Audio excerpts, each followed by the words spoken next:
Herkese merhaba. Bugün haşlanmış kayısı kıvamında ve rafadan yumurta yapacağız. Malzemelerle hemen başlayalım. 3 orta boy yumurtam var. Onları haşlamak ve soğutmak için de su, yumurtaların oda sıcaklığında olması gerekiyor. Kaynar suyun içine atınca çatlamaması için. Bir yarım saat önceden dolaptan çıkarmak gerekli. Dolaptan çıkaramadıysanız, aceleniz varsa benim gösterdiğim yöntemle yapabilirsiniz. Ocağımı yakayım, başlayalım. Suyum ısındı ama kaynamıyor şu an. Dibinde yeni baloncuklar oluşmaya başladı, küçük küçük. Yumurtalarımı dolaptan yeni çıkardım. Oda sıcaklığına getirmedim. Şöyle kaynamasın, kızsın. İçine atıyorum.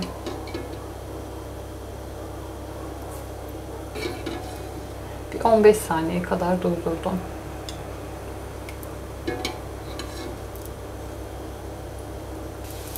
Hepsi için aynı işlemi yapıyorum. Yumurtaların etrafında herhangi bir çizik olmaması gerekiyor. O zaman çatlıyor yumurta. Şöyle şunu da atıyorum. 15-20 saniyede bunları tutuyorum. Ocağı açıyorum ve fokur fokur kaynamasını bekliyorum. Suyum fokur fokur kaynıyor. İçine teker teker gönderiyorum yumurtalarıma. Hemen kronometremi açtım. 5. dakikada rafadan alıyorum. Pişmesini durdurmak için suya attım. 6,5'da kayısı kıvamında olanı çıkarıyorum. 10,5'da da haşlanmış yumurtayı alacağım.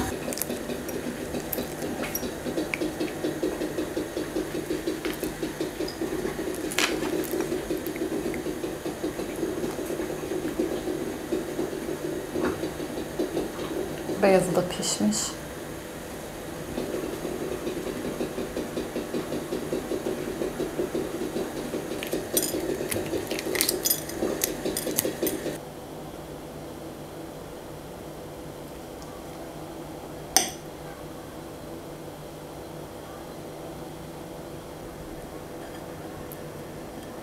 Şöyle akacak kıvamda tam.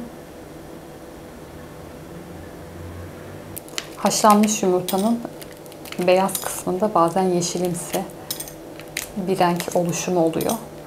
Çok haşlandığı zaman o trans yağ kullanmamak gerekiyor, tüketmemek gerekiyor. Yani çok haşlayınca yumurtayı trans yağ dönüşüyor içindeki yağ.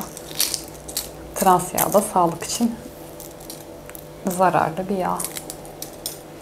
Tam şu kısımda yeşilimsi renk oluyor. O trans yağ dönüşmüş demek anlamına geliyor ve bu da aklınızda bulunsun. Fazla haşlamayın öyle saatlerce fokur fokur. Hoşça kalın.